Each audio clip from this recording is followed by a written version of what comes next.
கர்த்தருடைய பரிசுத்த நாமத்திற்கு ஸ்தோத்திரம்.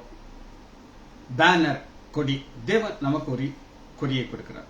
இந்த மூணாவது செய்தியை தேர்ட் பார்ட் இன்னைக்கு தியானிக்க இருக்கிறோம். ஜெபத்தோடு இந்த செய்திக்குள்ளே கடன் சொல்லுவோம். கிருபையே உன்னை என்னால் வரையில் காத்தது, என் கிருபையே கிருபையே. பாதையில் கஷ்டம் அணுகிடும் போது பங்கம் வராமல் நான் உன்னை தாங்கினேன். பாதையில் கஷ்டம் அணுகிடும் போது பங்கம் வராமல் நான் உன்னை தாங்கினேன். ஜோதியை உன் முன்னே ஜொலித்திட செய்தேனே, சேவை செய்யவும் கிருபை தந்தேனே. கிருபையே உன்னை இந்நாள் வரையில் காத்தது, என் கிருபையே கிருபையே. சோதனையாலே சோர்ந்திடும் போது சொந்தமான நான் உன்னை சந்தித்தேன். சோதனையாலே சோர்ந்திடும் போது சொந்தமான நான் உன்னை சந்தித்தேன். ஜோதியை உன் முன்னே ஜொலித்திட செய்தேனே, சேவை செய்யவும் கிருபை தந்தேனே. கிருபையே உன்னை இந்நாள் வரையில் காத்தது, என் கிருபையே கிருபையே. ஏகனியும் சஞ்சலத்தாலே எங்கும்போது நாடு வந்துட்டேன். ஏகனியும் சஞ்சலத்தாலே எங்கும்போது நாடு வந்துட்டேன்.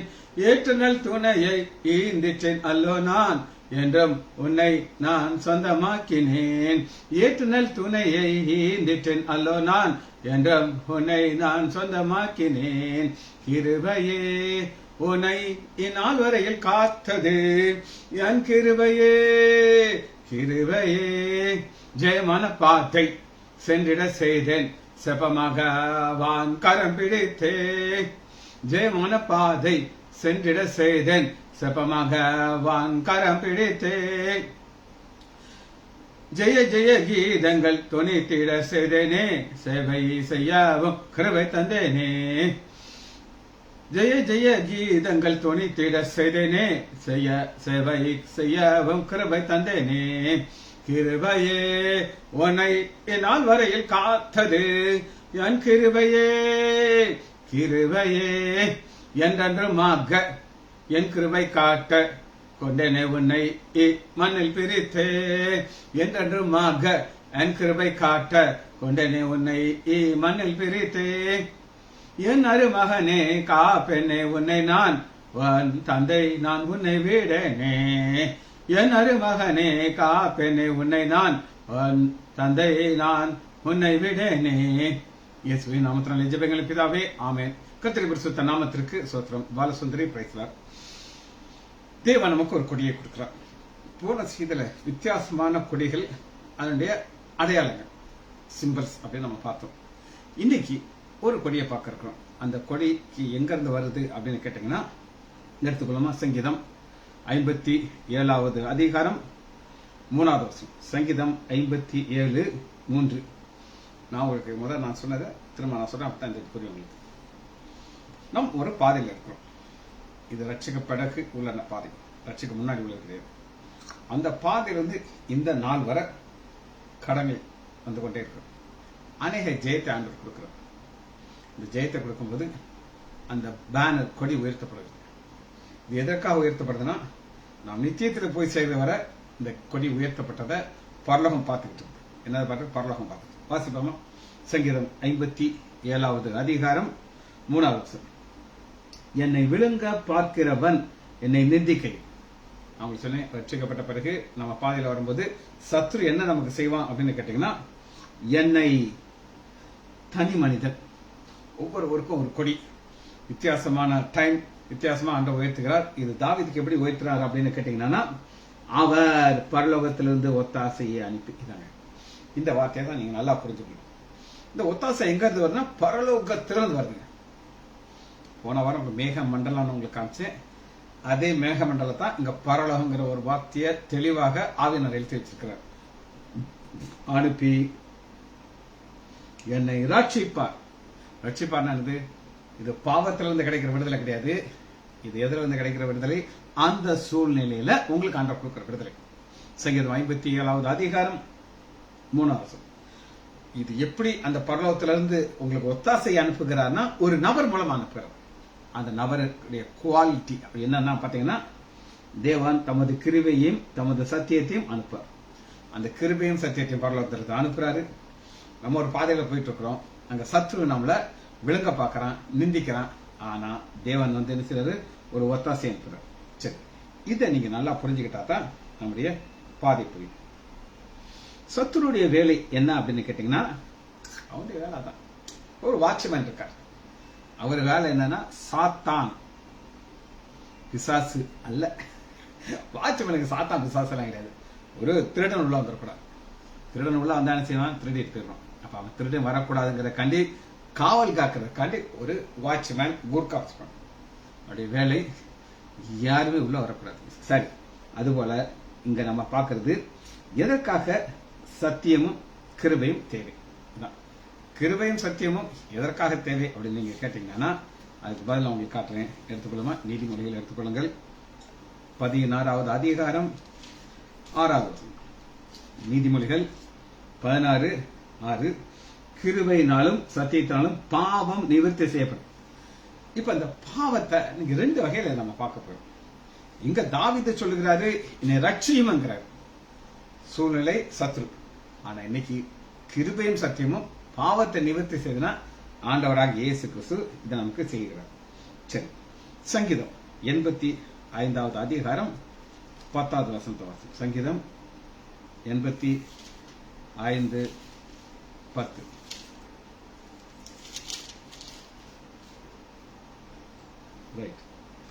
சங்கீதம் 85:10. கிருபையும் சத்தியம் இதெல்லாம் பரலோகத்திலிருந்து வருது. கிருபையும் சத்தியமும் ஒன்றை ஒன்றை சந்திக்கும், நீதியும் சமாதானம் ஒன்றை ஒன்றை முத்தம் செய்யும். சத்தியம் வானத்திலிருந்து முளைக்கும், நீதி சத்தியம் பூமியிலிருந்து முளைக்கும், நீதி வானத்திலிருந்து தாழ பார்க்கும். இது ஒரு பரலோக சத்தியம். இது என்னன்றத உங்களுக்கு காட்டுறேன். கிருபையும் சத்தியம் ஒன்றை ஒன்று சந்திக்கும். 2 தனியா இருந்துச்சு, இப்ப ஆண்டவர் சந்திக்க வைக்கிறார். அதுதான் ஆண்டவராகிய இயேசு கிறிஸ்து. இது ஆண்டவராகிய இயேசு கிறிஸ்து உங்களுக்கு எப்படி நான் சொல்றேன் அப்படின்னு கேட்டீங்கன்னா, யோவான் 1வது அதிகாரம் 14வது வசனத்துல நம்முடைய ஆண்டவராகிய இயேசு கிறிஸ்து கிருபையினாலும் சத்தியத்தினாலும் நமக்குள்ள வாசம் பண்ணுவார். ஒன்றை ஒன்று சந்திக்கும். இதைத்தான் நம்ம பார்க்க போறோம். இப்ப நமக்கு ஒரு கொடியை உயர்த்த பண்ணணும்னா ஒரு ஆள் தனியா இருந்தா நடக்காது. கிருபை தனியா இருந்துட்டு சத்தியம் தனியா இருந்தா நடக்காது. 2 விஷயம் ஒன்னு சந்திக்கும். இதைத்தான் நம்ம பார்க்க போறோம். இதற்கு ஒரு வார்த்தை நான் உங்களுக்கு சொல்றேன். இது இங்கிலீஷ் வார்த்தை, என்கவுண்டர். என்கவுண்டர் நீங்க காமனா கேட்டிருப்பீங்க. ஒரு ரவுடியப்பா, இந்த ரவுடிய போலீஸ் விரட்டிட்டு போய் ஷூட் பண்ணி கொலை செய்வாங்க. இதுதான் ரியல் என்கவுண்டர். ஆனா இப்ப எல்லாம் போய் என்கவுண்டர்ங்கிறது ஸ்பெஷலிஸ்ட் வந்துட்டாங்க. சில வருஷத்துக்கு முன்னாடி ஹைதராபாத்ல ஒரு வேதனையான ஒரு சம்பவம் நடந்துச்சு. மகா வேதனையான சம்பவம். ஒரு வெட்டினரி டாக்டர் ஒன்று, கொஞ்சம் வயசு திருமணமாகாத பெண், அவள் டியூட்டியை முடிச்சுக்கிட்டு அவள் வெஹிக்கிளை நிப்பாட்டிக்கிட்டு நடந்து வர்றான். 4 வாலிப பசங்க அந்த பொண்ணை பிடிச்சி கொண்டு போய் கற்பழிச்சு கெடுத்துட்டு இவளை விட்டானா சொல்லிடுவான்ட்டு அவள் உயிரோடு இருக்கும்போதே அவள் மேல பெட்ரோலை ஊற்றி தீ வச்சாங்க. அவள் கருகி வேதனை துடிச்சு செத்துக்கணும். எல்லாருக்கும் ஆடிட்டாங்க, இப்படி ஒரு காரியத்தை செய்ய முடிய மாட்டேன். ஆனா போலீஸ் உடனே பிடிச்சிட்டாங்க. பெட்ரோல் ஊத்திருக்கானா, நீ பெட்ரோல் பங்கு போயிருக்கணும். நேர பெட்ரோல் பங்கு போனாலும் சிசிடிவி கேமரால இந்த பையன் வர்றான், வண்டியை நிப்பாட்டுறான், கேன்ல பெட்ரோல் வாங்குறான், காசை கொடுக்குறான், போறான். அவன் யாருன்னு பிடிச்சாங்கன்னா மீதி 3 பேரையும் கண்டுபிடிச்சான். கண்டுபிடிச்சு நாங்கெல்லாம் ரொம்ப ஒரு துக்கத்தில் இருந்தோம். ஐயோ, அம்மா அப்பாவுக்கு எவ்வளோ வேதனையா இருக்கும், எனக்கு எப்படி நீதி கிடைக்கும் அப்படின்னு சொன்னோம். ஆனால் கரெக்டாக 2 நாளையில் ஒரு போலீஸ் ஆஃபீஸர், அவர் பேர் நான் மறந்துட்டேன், அவர் வந்தார். வந்து இவங்களை வண்டியில் ஏற்றி கொண்டு போறாரு. ஒரு பிரிட்ஜு கிட்ட வந்து ஓடுங்கடா அப்படின்னு விட்டுருக்காரு. இவங்க ஓடும்போது அந்த 4 பேரையும் துப்பாக்கி வச்சு சுட்டு கொண்டுட்டார். அடுத்த நாள் உலகமே, இந்தியாவே சந்தோஷப்பட்டுச்சு. ஐயோ, இப்படி ஒரு கல் நெஞ்சிக்காரங்களை போலீஸ் இன்ஸ்பெக்டர் சுட்டாரு. இதுதான் என்கவுண்டர். அடுத்த நாள் பார்த்தீங்கன்னா அந்த பிரிட்ஜு கீழே பார்த்தீங்களா, மேலே அந்த பிரிட்ஜு மேலே இருந்துட்டு ஆயிரக்கணக்கான மக்கள் பூ எடுத்து அப்படியே கீழே போட்டுக்கிட்டே இருக்காங்க. அப்படியே பூ வந்துகிட்டே இருக்கு. அதாவது இந்த இடத்துல ஒரு நீதி நடக்கப்பட்டது, என்கவுண்டர். இந்த என்கவுண்டர் மாதிரி தான் ஆண்டவர் என்ன செய்யறாரு, ஒரு என்கவுண்டர் கொண்டுக்கிறாங்க. ஒரு பக்கம் நீதி வருது, ஒரு பக்கம் கிருபை வருது, ரெண்டு சேர்ந்து முத்தமிட்டு நம்மளை ஆண்டவர் ஆசீர்வதிக்கிறார். சரி, இந்த என்கவுண்டர்ங்கிற வார்த்தையை நம்ம புரிந்து கொண்டதுக்கு ஆமோஸ் எடுத்துக்கொள்ளும். பக்கம் 1066 1066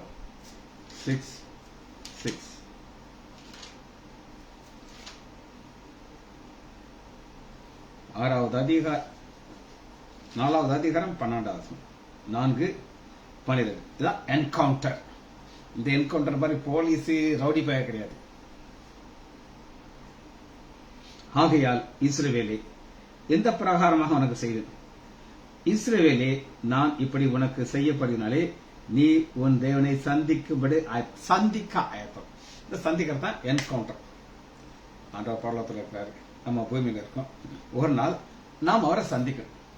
அந்த சந்திக்கிறதுக்கு ஆயத்தப்படும். இந்த ஆயத்தத்தை தான் நம்ம பார்க்கறது. சரி, இப்ப விண்வெளி அங்க அமெரிக்காவும் ரஷ்யாவும் அவங்களுடைய ராக்கெட் அனுப்புறாங்க. இந்த சண்டை போடுற ராக்கெட் கிடையாது. இப்ப இஸ்ரேல பாம்பு அந்த ராக்கெட் கிடையாது. ரெண்டு பேரும் ஒரே பிளானிங், ஒரே மைண்ட், ஒன்னஸ் வச்சு டைமிங் எல்லாம் வச்சு இந்த ரெண்டு விண்கலமும் ஒன்னா அப்படி மீட் பண்ணுது. அப்படி லாக் ஆனவனா இங்க அமெரிக்கால இருக்கிற விண்வெளி வீரர்கள் இங்க போறாங்க, இவங்க எங்க இருந்து அங்க போறாங்க. போயிட்டு செட்டில் ஆனோட அது அன்லாக் ஆகுது, திரும்ப வந்து அவங்க போய் சேர்றாங்க. இது ஒரு சரித்திர சம்பவம். எனக்கு அதை பார்க்கும்போது ரொம்ப ஆச்சரியமா இருந்துச்சு. ஏன் அப்படின்னு கேட்டீங்கன்னா, சந்திக்கிறது லேசான காரியங்கள். இப்ப நான் இன்னைக்கு இந்த மண்டே தேர்ஸ்டே எல்லாம் கொஞ்சம் டென்ஷன் ஆகும். ஏன்னா நிறைய பேஷண்ட் தர வந்துட்டாங்கன்னா இங்க வர லேட் ஆயிடும். இந்த செய்தி நான் ஏற்கனவே ப்ரிப்பேர் பண்ணி வச்சிருக்கேன். இந்த செய்தியை நான் சொல்றதுக்கு ரொம்ப ஆயத்தத்தோடு நான் வந்து உட்காந்துருப்பேன். ஆனா இங்க எத்தனை பேர் ஆயத்தோடு எனக்கு தெரியாது. ஆனா இன்னைக்கு காலையில என்ன நடந்தது அப்படின்னு கேட்டீங்கன்னா, எங்களுடைய பவர் கட்ல ஒரு சின்ன பிரச்சனை வந்துருச்சு. அதனால நெட் கட் ஆயிடுச்சு. நான் ஒரு செய்தியை லோக்கா 9வது அதிகாரத்துல ரெடி பண்ணி அப்படியே காத்துக்கிட்டு இருக்கேன் உங்களுக்கு சொல்லணும் அப்படின்ட்டு. ஆனா கட் ஆயிடுச்சு. ஆனா யோகத்துக்கு என்னுடைய கம்ப்யூட்டர்ல இருந்த ஒரு சிப் மூலமாக நான் செய்தி கொடுக்க முடிஞ்சிச்சு. வைஃபை. காரணம் என்ன அப்படின்னு கேட்டீங்கன்னா, சந்திக்கிறது. நம்ம சந்திக்கிற காரியம் யாரோட சந்திக்கிறோம் அப்படின்னு கேட்டீங்கன்னா, ஆண்டவராகிய இயேசு கிறிஸ்துவோட. இதுல வாசிப்போம்னா 13வது வருஷத்தை நான் வாசிக்கிறேன். அந்த கிரியேட்டர் எப்படிப்பட்டவர்னா நம்ம பைபிளுக்கு பார்க்கணும். ஏன்னா இவரை தான் நம்ம சந்திக்க போறோம். அவர் பர்வதங்களை உண்டாக்கினவரும். கிரியேட்டர் பர்வதம், பெரிய பெரிய மலைகள்.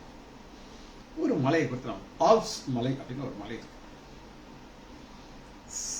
அந்த மலை இவ்வளவு ஒரு பெரிய மலை அப்படின்னு கேட்டீங்கன்னா, அழகு அழகு அழகு. பனி ஃபுல்லா மூடி இருக்கும். ஜெர்மனிலிருந்து அதை பார்க்கலாம். யூரோப்ல ஒரு 3 தேசத்திலிருந்து அதை பார்க்கலாம். அவ்வளவு பெரிய மலை. அதை கிரியேட் பண்ணவர் ஒருவர். அவரை தான் நம்ம சந்திக்க போறோம். சும்மா சாதாரண கிரியேட். 2வது பாருங்க, காற்றை சிருஷ்டித்தவர். காண்கிற ஒண்ணு காணாதவன். காண்கிறது மலை. அந்த மலை அங்கேதான் இருக்கும். நம்ம கொஞ்ச நாள்ல போயிடுவோம். அந்த மலை அங்க காற்றை சிருஷ்டித்தார். காற்றை சிருஷ்டித்தார் அப்படின்னு என்ன அர்த்தம்னா, நம்ம உயிர் வாழ்றதுக்கு அதான் ஜீவ ஆதாரம். ஆக்சிஜன். இந்த ஆக்சிஜனை நம்ம மூச்சு விட்டுக்கிட்டே இருக்கிறோம். அந்த காற்றை சிருஷ்டித்தவரை 2வது பாருங்க.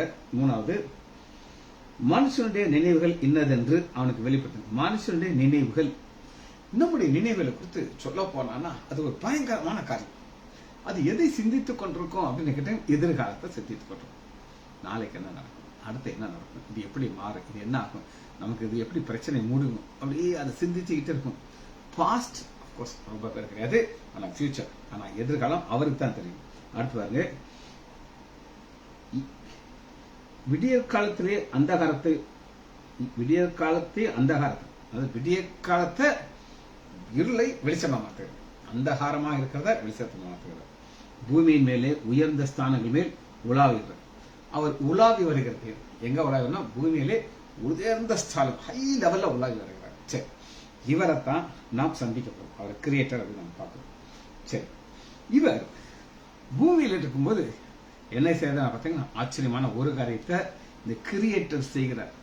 இந்த கிரியேட்டர் என்ன செய்தார் அப்படின்னு ஏங்க கேட்டுங்க. யோவான் 10வது அதிகாரம் 23 இயேசு தேவாலயத்திலே சாலமன் மடத்தில் உலாவி கொண்டிருந்தார். என்ன அருமையான ஒரு கனெக்ஷன் பாருங்க. அங்க உலாவர பிதாவாகிய தேவன் பூமியில வரும்போது தேவாலயத்துல உலாவி வருகிறார். ஏன் உலாவி வருகிறார் அப்படின்னு நீங்க கேட்டீங்கன்னா, நீர் கிறிஸ்துவா அப்படின்னு ஒரு கேள்வி கேட்கறாங்க. என்ன கேட்கறாங்க? நீ கிறிஸ்துவா, கிரியேட்டரா? இயேசு புரிவித்தமாக நான் உங்களுக்கு சொன்னேன், நீங்க விசுவாசி என் பிதாவின் நாமத்தினாலே செய்கிற கிரியைகளை. சரி, இந்த செய்தியை நம்ம கண்டினியூ பண்ண போகிறோம். எப்படி நம்ம அடுத்து தொடர்ந்து பார்க்க போகிறோம் அப்படின்னு கேட்டீங்கன்னா, இந்த கிரியேட்டர் என்ன செய்கிறார் அப்படின்னு கேட்டீங்கன்னா, வாசிப்போமா என்ன கிரியேட் பண்ணுகிறார். சங்கீதம் 85வது அதிகாரம் 8வது வசனம். சங்கீதம் 85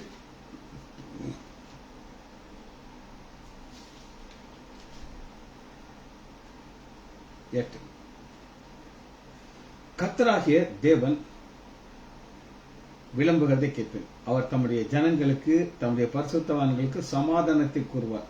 சமாதானம், இதுதான் இன்னைக்கு நம்ம பார்க்கிற ஒரு விலை உயர்ந்த ஒன்று. இப்ப இஸ்ரேல்ல யுத்தம் நடந்துட்டு, அவங்களுக்கு இந்த சமாதானம் இருக்குமா அப்படின்னு கேட்டாலும் கட்டாயம் இருக்காது. ஏன் கட்டாயம் இருக்காது அப்படின்னு கேட்டீங்கன்னா, அவர்களுடைய வாழ்க்கையில பயங்கரமான பிரச்சனைகள் உட்கார்ந்துருக்காங்க. சரி, இப்ப நமக்கு அது தேவையில்லை. நமக்கு தேவை என்னன்னா இந்த சமாதானம். இந்த சமாதானம் இது யாரால கொடுக்க முடியும் அப்படின்னு கேட்டீங்கன்னா, இந்த சமாதானத்தை யாரால் மாத்திரம் கொடுக்க முடியும் அப்படின்னு கேட்டீங்கன்னா, எடுத்துக்கொள்ளுமா, யோபு எடுத்துக்கோங்க. 34வது அதிகாரம் 34 30. ஒரு ஜனத்திற்காலும் ஒரு மனுஷருக்காலும் அவர் சமாதானத்தை அருளினார். சமாதானத்தை அருளுகிறார். ஒரு ஜனம், பரிசுத்த ஜனம். சரி, இப்ப ஒரு என்கவுண்டரை புதிய ஏற்பாட்டில் நான் காட்டப்படுறேன். இது ஒரு என்கவுண்டர் பார்ப்போம். இது பரலோகத்திலிருந்து வருகிற ஒரு என்கவுண்டர் எடுத்துக்கணும். லூக்கா 14வது அதிகாரம் 15 20. லூக்கா 15 20 நமக்கு தெரிஞ்ச சம்பவம் தான். அதை உங்களுக்கு எக்ஸ்பிளைன் பண்ண போறேன். ஒரு கெட்ட குமாரன் இருக்கான். கெட்ட குமாரனுடைய வாழ்க்கை எங்க இருக்குது அப்படின்னா பன்றிகளோட இருக்கு. பன்றிகளோட இருக்கிற அவன் என்ன செய்யறான்னா, அவனுடைய தகப்பனுடைய ஞாபகம் வருது.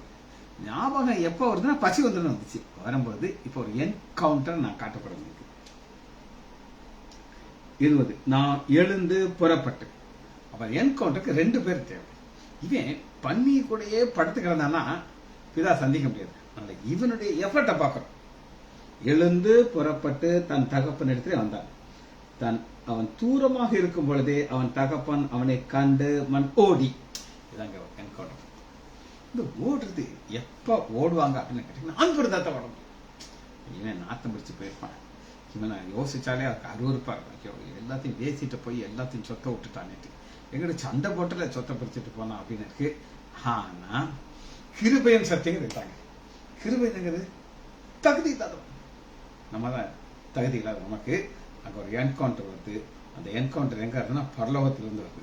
ஏன்னா அது எப்படி அவன் ஜெபிக்கிறான் அப்படின்னு கேட்டீங்கன்னா, பாருங்க 18.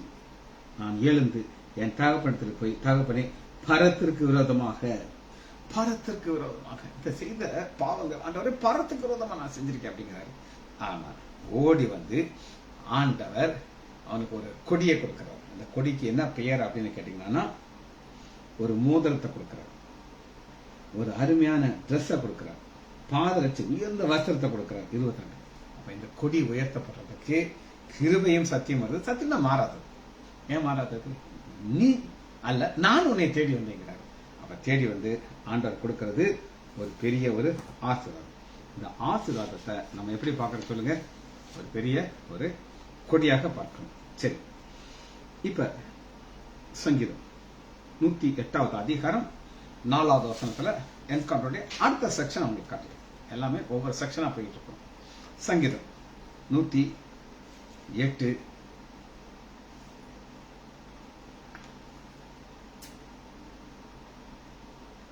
4. உமது கிருபை வானங்களுக்கு மேலாகும், உமது சத்தியம் மேகம் என்று வருகிறது. கிருபையும் சத்தியமும் ஹை லெவல்ல இருக்கு. லோக்கல்ல இருந்து சொல்லுவாங்க சத்தியவான் அப்படின்னு சொல்லுவாங்க, சத்தியன் சொல்லுவாங்க இருக்காங்க. ஆனா அவங்க சத்தியமே அவங்களுக்கு சம்பந்தமே இருக்காது. ஆனா இது எங்க இருந்து வருது அப்படின்னு கேட்டீங்கன்னா, தேவனே வானங்களுக்கு மேலாக உயர்ந்திரும், உமது மகிமை பூமி அனைத்திலும் ஒழுந்திருப்பார்கள். உமது கிருபை வானங்களுக்கு மேலாகவும் உமது சத்திய மேகம் மற்றும் எட்டுகிறது. இது என்ன அப்படின்னு நம்ம பார்க்கப்படும். இது மேக மண்டலம் அப்படின்னு ஒரு லெவல். அப்ப அங்க இருந்து ஆண்டவர் ஒத்தாசை அனுப்புகிறார். யாருக்கு ஒத்தாசை அனுப்புகிறார்னா, அவருக்கு பயந்த அவருடைய பிள்ளைகளை அனுப்புகிறார். இது என்னன்றதை நம்ம பார்த்து இந்த செய்தியை நம்ம முடிக்கப்படுகிறோம். சரி,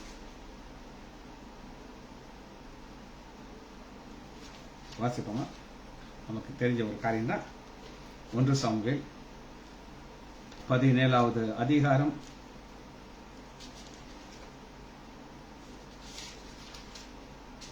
8. தாவீது கோலியாத்.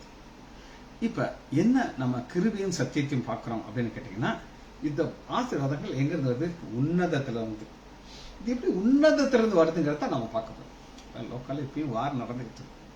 இன்னைக்கு என் மனைவி சொல்றா, அந்த ஒரு பாம் யாரோ ஒரு பேரை சொல்றா, ஞாபகம் இருக்க மாட்டேங்குது. அது $1.25 கோடிக்கு வலியும் மதிப்பான். அவன் எங்க இருக்கான்னு கண்டுபிடிச்சிட்டாங்களாம். அந்த பில்டிங்ல இருக்கும்போது அந்த ராக்கெட் அங்கிருந்து போடுறாங்களாம்.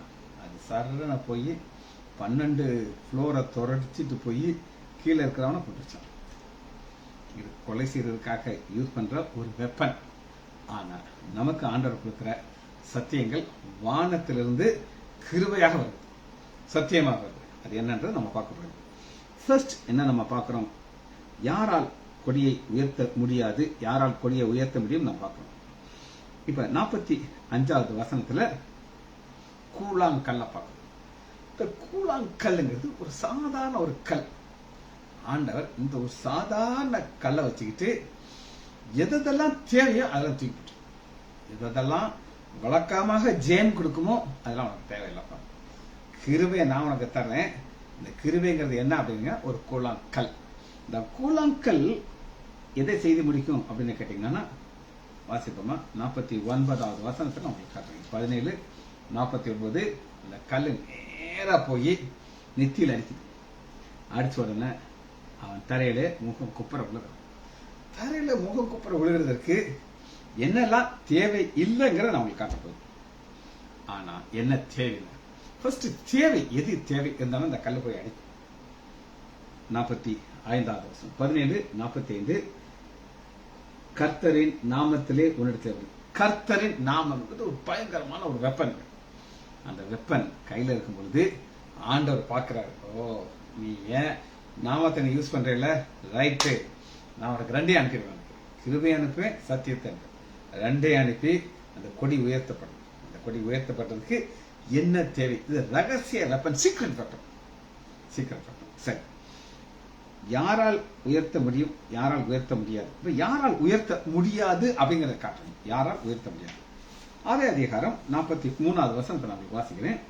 1 சாமுவேல் 17:43. அவன் தன் தேவர்களை கொண்டு தாவீது சொன்னான். இது அவர்களுடைய கடவுள். அந்த கடவுள் பேரை வச்சுட்டு வர்றான்.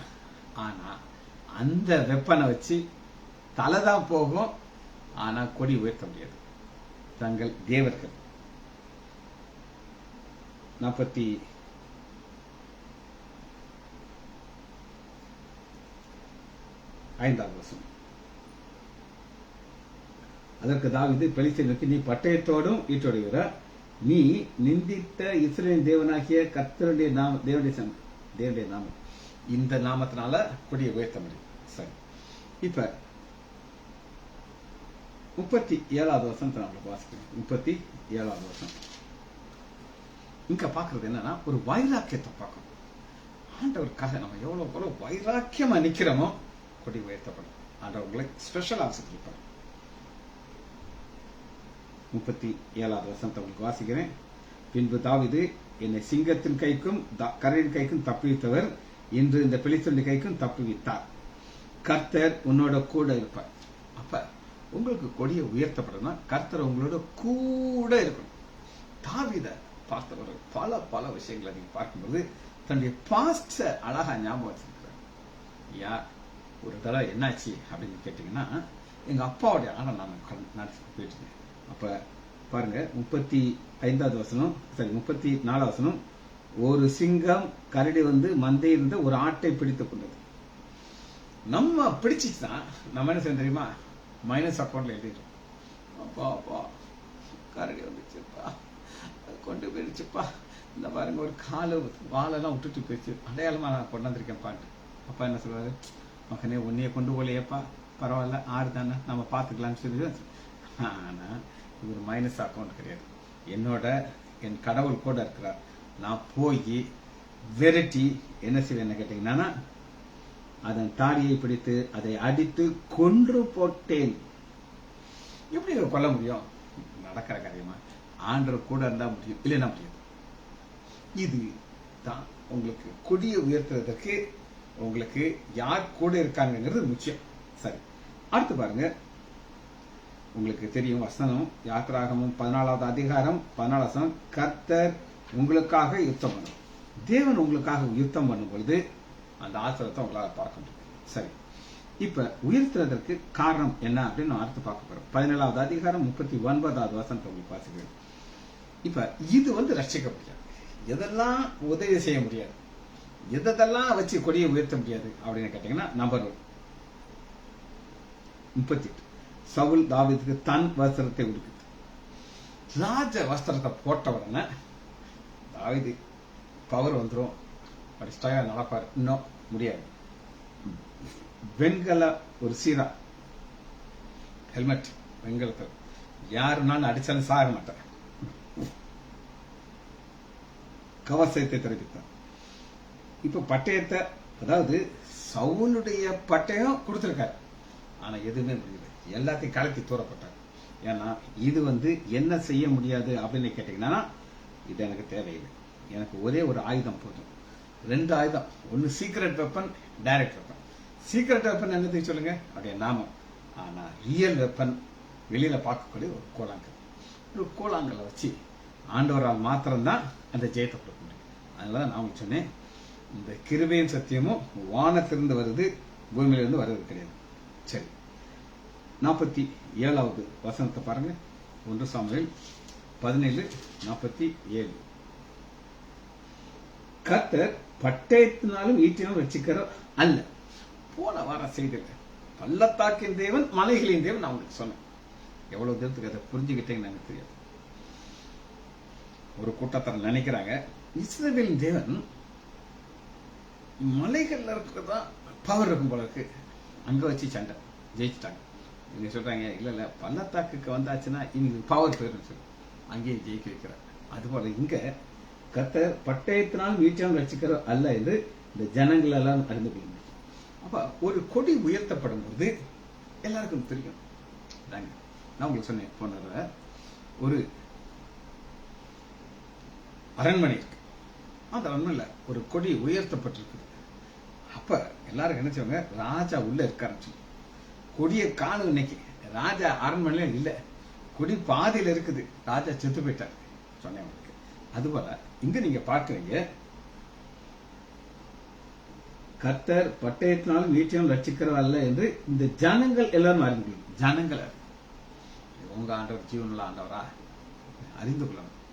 எஸ், நீ உயர்த்தி இருக்கிறார், நீ கைவிடவில்லை, என் கொடி உயர்த்தப்பட்ட நிலைமையில் இருக்கு அப்படின்னு சொல்லி. இப்ப இதுவரை அந்த ஜனங்களுக்கு அடுத்த ஸ்டெப் என்ன ஆச்சு அப்படின்னு கேட்டீங்கன்னா, 53வது வசனத்துல இஸ்ரேல் புத்திரர் பெலிஸ்தரை மூர்க்கமாக துறந்து, மூர்க்கமாக இவ்வளவு நேரம் அவங்க எப்படி இருந்தாங்க அப்படின்னு நீங்க கேட்டீங்கன்னா, 17வது அதிகாரம் 11 வசனம். சவுல் இஸ்ரேல் அனைவரும் அந்த பெலிஸ்தர் வார்த்தைக்கு கேட்டு கலங்கி மிகவும் பயந்திருக்காங்க. ஆண்டவர் தாவீதை வச்சு கோலியாத்து தலையை வெற்றின உடனே ஒரு பயங்கர உற்சாகம். ஏன்னா ஜனங்கள் பார்க்கறாங்க. ஆண்டவருக்கு எப்பவுமே ஒரு ஆசை, என்ன ஆசைன்னா எல்லாரும் பார்க்கணும் இவர் ஜீவனுள்ள தேவனுடைய பிள்ளைகள் அப்படின்னு சொல்லி. இதுவரை கூட்டம் வந்து என்ன செஞ்சாங்க, ஒரு ஸ்ட்ரென்த் வந்துருச்சு. இப்ப இவங்க அடுத்து என்ன செய்யறாங்க அப்படின்னு கேட்டீங்கன்னா 53 வசனம் 1 சாமுவேல் 17:53 தூரத்தின் பின்பு திரும்ப வந்து ரிட்டர்ன் வர்றாங்க. வந்து என்ன செய்யறாங்கன்னா அவருடைய பாளையங்களை கொள்ளையிட்டாங்க. பாளையங்கள் கொள்ளையிடுறது ஒரு போனஸ். நான் சொன்னேன் அபிஹாய் அம்மா அவங்க ஒரு ஆடு கூட்டம் வச்சிருக்கிறாங்க.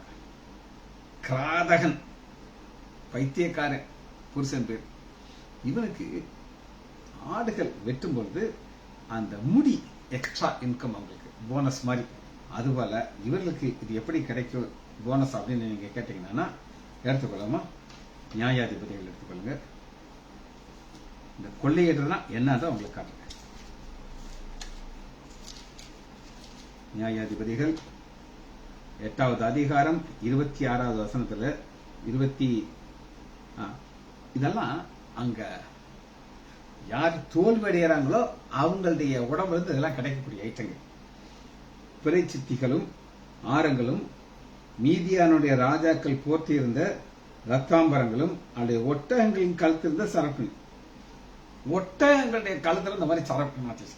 ஏன்னா ஓசையா கிடைக்குது, இவன் எவ்வளவுதான் கழுத்துல போடுவான். அதனால ஒட்டகத்துக்கு தண்ணி ஒண்ணு வச்சுக்கோ அப்படின்னு. இப்போ ஒருத்தையும் அம்பு விடுறான், ஒட்டகம் செத்து கிடக்குது, ஒட்டகத்தை தூக்கிட்டு போக முடியாது, அதுல கழுத்துல தூக்கிறாங்க. இப்படி கொள்ளையடிச்சு எவ்வளவு சேர்ந்திருக்காங்க அப்படின்னு கேட்டீங்கன்னா 26 வசனம் கடுக்க நிறைய 1700 பொன் ஷேக்கல். இந்த அளவு அவங்களுக்கு ஒரு லாட்ரி அடிக்குது. எதனால யுத்தத்தில் ஜெயிச்சதுனால. அதே தான் இவ்வளவு நேரம் பயந்து கிடந்தாங்க. கொஞ்ச நேரத்தில் நாங்க வந்து அடிமையாயிப்போம் நினைச்சாங்க. ஆனா ஆண்டவர் கொடியை உயர்த்தினாரு. கொடியை உயர்த்தினால எல்லாருக்கும் தெரிஞ்சிச்சு இஸ்ரேல் ஜெயத்தை கொடுத்தாரு சொல்லி. அதனால்தான் அவருடைய பாளையங்களை கொள்ளையிட்டார்கள். கொள்ளையிட்டதுக்கு காரணம் என்னன்றது செய்தியை மட்டும் நான் பார்த்துக்கிட்டு செய்தியை முடிக்க இருக்கிறோம்.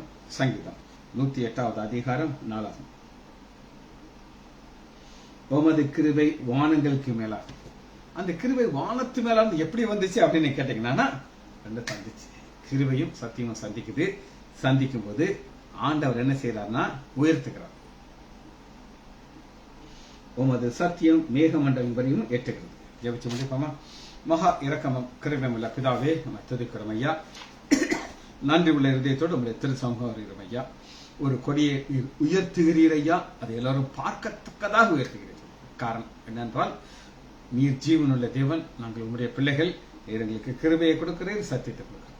இதனால பாவம் நிவர்த்தி ஆகிறது. பிள்ளைகள் ஒவ்வொருவரையும் ஆண்டவராகிய இயேசு கிறிஸ்துவின் நாமத்தினாலே ஆசீர்வதிக்கிறேன். இயேசுவின் நாமத்தினாலே ஜெபங்களின் பிதாவே. ஆமேன், ஆமேன், ஆமேன்.